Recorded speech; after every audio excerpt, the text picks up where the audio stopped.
Assalamualaikum, selamat datang kembali di channel MA Tech. Nah, di video kali ini kita akan unboxing sebuah HP yang menjadi top 1 smartphone terlaris yang ada di Lazada. Karena memang HP ini punya spek yang paling mantap di harga sekelasnya, dan ini adalah HP yang juga sangat saya rekomendasikan. Penasaran? Yuk langsung kita buka aja. Oke, jadi ini adalah Samsung Galaxy S20 FE. Ini dia, harganya itu 4,9 jutaan. Ini official store Samsung yang ada di Lazada ya. Ini top 1 yang paling laris di smartphone. Ya, pertama dirilis HP ini ya sekitar 1,5 tahun yang lalu. Itu harganya 9 juta. Sekarang terjun bebas di harga 4,9 jutaan. Nah, di Indonesia Samsung Galaxy S20 FE ini ada dua versi ya, yaitu versi prosesor Exynos dan juga Snapdragon. Dan keduanya itu masih 4G ya, belum 5G. Tapi saya yakin sebagian besar orang 5G itu belum terlalu dibutuhkan. 4G aja itu masih lumayan kenceng speednya. Tapi kalau kalian yang butuh HP 5G ya, ini adalah satu hal yang menjadi kelemahan HP ini. Oke, untuk tampilan boxnya seperti ini, S20 FE, dan ya di sini nggak ada keterangan spesifikasinya ya. Langsung kita buka aja. Nah, di dalamnya yang pertama ini ada stiker IMEI. Terus ini dia si HP-nya. Ini warnanya itu cloud lavender. Terus kita buka lagi. Nah, di sini ada kabel USB ya. Jelas lah udah Type C. Kemudian ada kepala charger yang punya output maksimalnya di 9 volt 1,67 ampere alias 15 watt aja. Jadi ini kalau kita pengen ngisi lebih cepat harus beli kepala charger lagi. Karena yang disupport HP ini mentoknya itu di 25 watt. Dan itu harganya kalau Samsung asli ya lumayan mahal sih, sekitar kurang lebih 200 ribuan.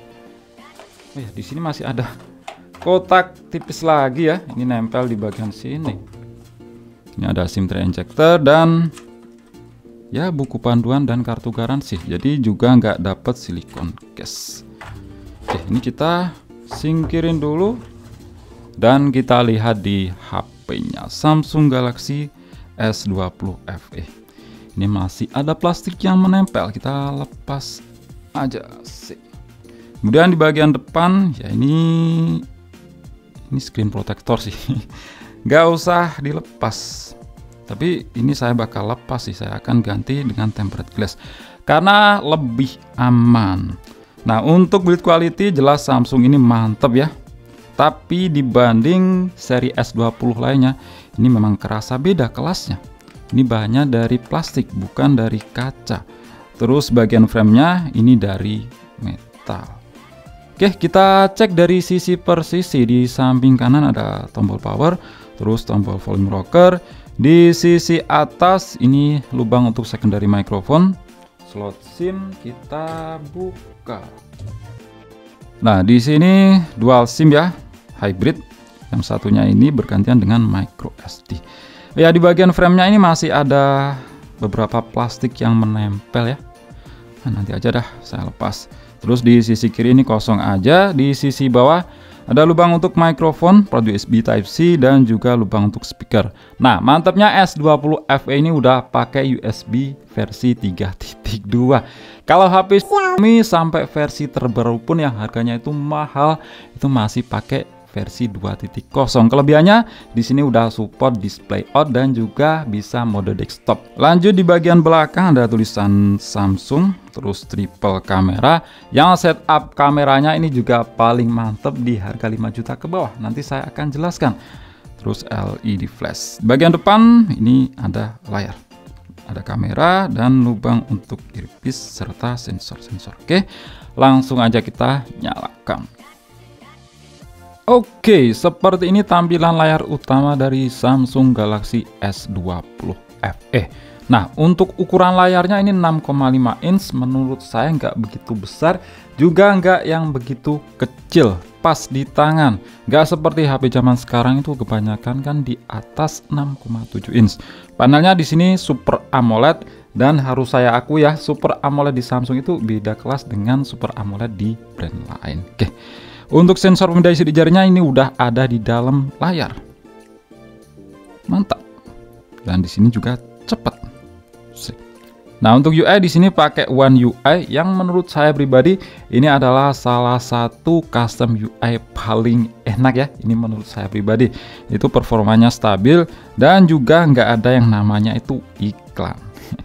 Ya, kita cek di pengaturan, terus tentang ponsel Samsung Galaxy S20 FE. Kita lihat di informasi perangkat. Nah, ini One UI versi 4.1. Versi Androidnya 12. Terus kita cek di pembaruan sistem. Nah, ini ada pembaruan ya. Ini dia ukurannya, tingkat patch keamanan di 1 November 2022. Nah, untuk urusan update software, Samsung itu nggak usah ditanya lagi lah ya, apalagi di seri S-nya. Nah, kita lihat di bagian layar. Ini tingkat kemulusan gerakan atau refresh rate ini punya 120 Hz. Sayangnya di sini nggak ada pengaturan otomatis ya. Ya, pilihannya cuma tinggi dan standar. Standar ini 60 Hz. Tinggi 120 Hz. Nah, ini tentu akan pengaruh ke konsumsi daya. Kalau otomatis itu akan lebih hemat. Jadi di sini ya cuma ada 2 pilihan aja. Terus untuk konektivitas ya jelas NFC di sini ada. Oke, kita cek di aplikasi yang sudah saya install. Ini sedikit aja sesuai judul. Ini cuma unboxing. SoC pakai Snapdragon 865, ini octa-core yang terbagi dalam 3 cluster. 1 kali 2,84 GHz Cortex A77, 3 kali 2,42 GHz ini juga Cortex A77, dan 4 kali 1,8 GHz ini Cortex A55. GPU-nya Adreno 650. Nah, ini sebenarnya hampir sama aja sih dengan Snapdragon 870 di Poco F4.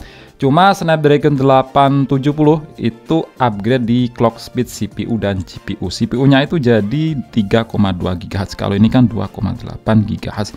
Sisi lain ya juga versi Bluetooth-nya. Kalau ini masih 5.1, Snapdragon 870 itu 5.2. Lainnya itu sama aja.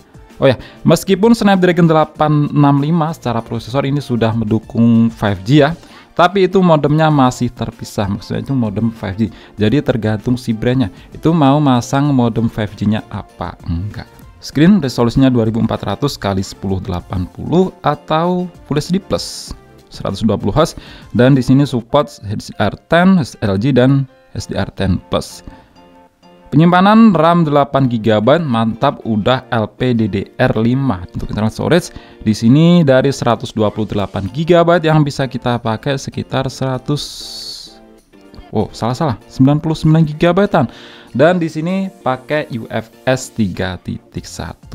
Terus baterai, nah di sini berkapasitas 4500 mAh. Dan fast chargingnya itu cuma 25 watt. Tapi di sini udah mendukung wireless charging 15 watt. Nah, ini mungkin akan jadi satu hal kekurangan HP ini ya. Yang dibanding HP lain itu banyak yang teknologi fast chargingnya itu lebih cepat. Nah, untuk skor Antutu kira-kira dapat berapa? Qualcomm Snapdragon 865 mantap, di sini dapat skor yang tinggi. Dan di zaman sekarang itu masih tergolong powerful ya. Dan yang paling saya suka itu adalah kestabilannya, Snapdragon 865 dan juga 870. Ini dapat skor CPU 180 ribuan dan GPU 214 ribuan. Lanjut kita cek di bagian kamera. Nah, setup kameranya ini mantep, karena biasanya kan kita temukan di HP lain, Xiaomi, maaf ya, Xiaomi, Realme di harga yang kurang lebih sama, bahkan lebih mahal. Itu setup kameranya selain lensa utama itu cuma lensa ultrawide 8 megapiksel dan masih ada lensa makro. Kalau ini lensa makro itu nggak ada, diganti dengan lensa telefoto 3 kali optical zoom dan juga ada OIS. Lensa utama juga ada OIS, jadi dual OIS.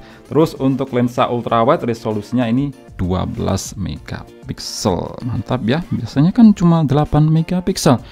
Terus untuk kamera depan ini resolusinya juga mantap, tinggi 32 megapiksel. Dan mantapnya di kamera depan ini bisa merekam hingga resolusi 4K 60 fps. Itu nggak akan kalian temukan ya di HP lain di harga 5 juta ke bawah.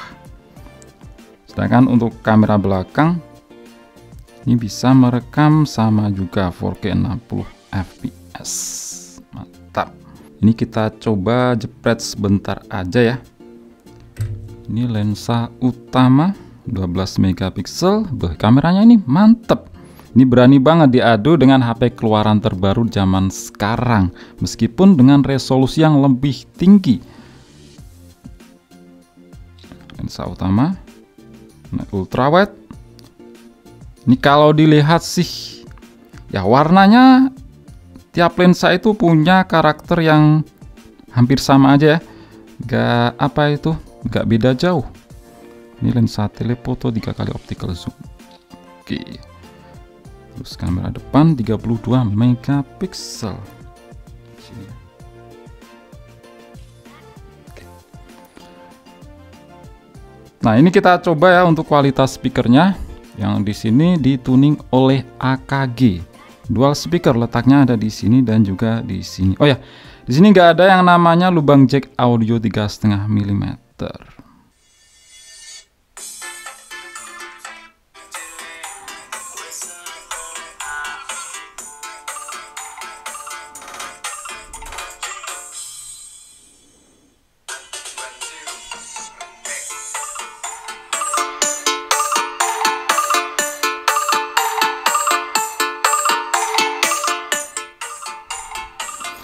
Nah, untuk kualitas speakernya di sini mantep ya, khas Samsung seri S, apalagi ini kan tuningan AKG. Oke, mungkin itu aja sih ya. Sesuai judul, ini cuma unboxing. Nah, beberapa kelebihan HP ini yang menjadi nilai plus-plus dibanding HP lain di range harga kurang lebih sama, dan itu juga menjadi alasan saya merekomendasikan HP ini, diantaranya yaitu punya sertifikasi IP68, sudah tahan air. Ini bukan sekedar cipratan aja, tapi tahan air, bisa diajak berenang. Terus, nah, setup kameranya tadi nggak ada lensa makro, tapi ada lensa telefoto 3 kali optical zoom, dual OIS juga. Terus juga kamera depan punya resolusi tinggi 32 megapiksel, yang disitu bisa merekam hingga resolusi 4K 60 fps. Terus sudah support wireless charging, dan yang paling mantap di sini versi USB-nya itu udah 3.2, dimana di HP lain itu masih versi 2.0, apalagi itu Xiaomi. Sampai seri tertinggi pun itu masih versi 2.0. Kelebihannya di sini udah support DisplayPort dan punya yang namanya desktop mode. Itu kalau di Samsung namanya Samsung DeX. Kita colokkan ke monitor atau TV melalui kabel USB Type-C to HDMI. Jadilah HP ini desktop. Dulu itu saya pernah bahas ya, linknya saya taruh di pojok kanan atas, silahkan kalian lihat. Yang punya desktop mode itu brand-brand seperti Samsung, Motorola, LG, Huawei, Asus, itu pun seri-seri tertentu, dan itu seri atas. Kalau di Xiaomi, maaf ya, itu nggak punya. Ya, kekurangan HP ini menurut saya cuma dua aja, yaitu fast charge yang masih 25 watt dan juga belum 5G. Tapi dua kekurangan itu ditutupi dengan banyak kelebihan yang udah saya sebutkan tadi ya. Oke, itu aja. Klik like jika kalian suka dan share jika kalian rasa video ini bermanfaat. Kita jumpa di video selanjutnya dan wassalamualaikum warahmatullahi wabarakatuh.